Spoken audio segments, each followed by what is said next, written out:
Hey guys, the Super Review Show here for another episode of Rock Talk. This is the show where I pick out certain albums on certain anniversaries or whatever, and I talk about them just briefly in a condensed, super short version of why you should listen to this album from start to finish. It's amazing. So today, August 12th, 2021, marks the 30th anniversary of this album by one of the greatest bands, regardless of genre. Like one of the best metal bands, one of the best hard rock bands. Metallica turns 30 today. And I'm going to go into all the details on this right now, but this is the album cover, as you can see. It's all black. There's the snake on the bottom, if you can see that. The logo up top. This album was a pivotal album for Metallica's career. Coming off of the heels of And Justice for All in 1988, which had the hit single One, which, let me just say something on that really quick. And Justice for All is my favorite Metallica album. I love the Black Album. I love Ride the Lightning, Master of Puppets, Kill 'Em All, Hardwired to Self-Destruct. I'm a big Metallica guy. I really like them quite a bit. I think they're talented as hell. But bear with me on this. In my opinion, their greatest album is Injustice for All. It's a fantastic album, start to finish. Yes, the bass is really low, but that didn't matter to me. To me, what mattered was that this album was so angry and so aggressive. The fact that they had a hit single off of it and with One that charted in the top 40 at the time, that's a breakthrough for heavy metal. In the late 80s, Michael Jackson was just coming, and the King of Pop was his thing. Guns N' Roses was big on the scene at the time. But, as far as pop goes, Whitney Houston just had a number one hit, and Metallica's charting on the Hot 100. Who would have thought? So, that and I looked this up today. And Justice for All charted and on the Billboard 200 at number 6. So, Master of Puppets was, I think, really low, and then that album just whoa. This album was the response to Injustice for All.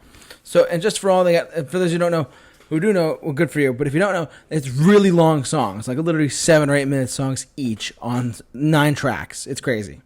This album, Metallica's Metallica, or the Black Album as I like to call it, was an album where they streamlined a lot of stuff. It's pretty much a streamlined Injustice for All album with a bunch of hit singles on it, such as the opening track, Enter Sandman. Come on, a Mariano Rivera, anyone? New York Yankees. Sad But True. Holier Than Thou. The Unforgiven, a fantastic song. Wherever I May Roam, fantastic song. Don't Tread on Me, amazing song. Through the Never, amazing song. Nothing Else Matters, one of the biggest bombastic metal songs of all time. Of Wolf and Man, gotta say, I liked it a lot. The God That Failed. My Friend of Misery and The Struggle Within. These are songs that are still, to this day, played on the radio, mainly on classic rock and hard rock radio. I want to point out something to you. On the back, it says, produced by Bob Rock. Bob Rock was a guy known for Motley Crue and Bon Jovi. And you're saying, at the time, people were like, why would they choose Bob Rock to produce a Metallica record? His process of thinking was, if I can get Metallica to sound a little bit better than they already do, and enhance their quality of production and sound and whatnot, I think that more people would get into Metallica, and he was damn right. Enter Sandman shot up the charts, the top 10 of the Billboard Hot 100. Enter Sandman charted in the top 20 or 15 of the Hot 100 back in 91, and it's still played today. Yes, it's slightly overplayed, but at the same time, it's a fantastic song. And it's funny, the original writing of it was supposed to be about crib death, which is a very dark subject matter about babies dying in their cribs. Pretty scary stuff. Hear me out.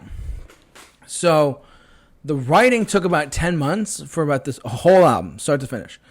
And I'm really glad that they waited as long as they did to put out content that was that good. And it just so happened it was August 12th, 1991. And sure enough, Enter Sandman shot up the charts. Sad But True shot up the Hot 100. This is when heavy metal became a giant mainstream focus.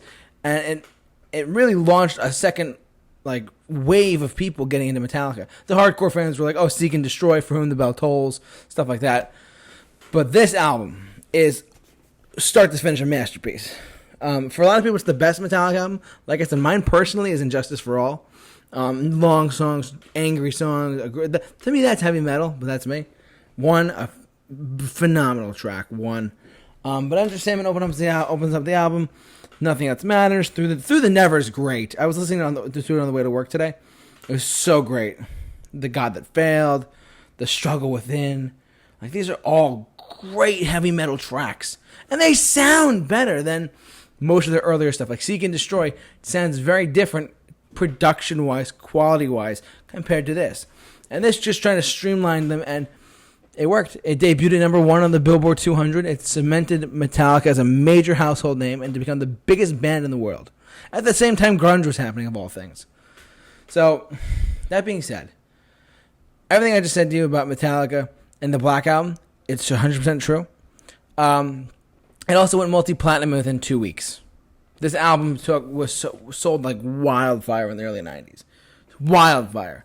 And like the way that people like Black Bear and Maroon 5 sell out hot today, these songs and this album in particular sold on cassette. You guys remember too back, the streaming didn't exist in the early 90s. You actually had to go to a store. I never did this because I'm only 22. But like people actually went to stores and waited in line for hours upon hours upon hours to wait to get this album, along with plenty of other albums that came out in 1991. Pearl Jam's 10, Nirvana's Nevermind, Blood Sugar Sex Magic by the Chili Peppers. I need to go on? Come on. So, bottom line, I recommend you guys check out Metallica's Metallica. It's a fantastic album. You guys are awesome. Check it out. But yeah, that will do it for this video here. Thank you so much for watching. You guys are great. See you later.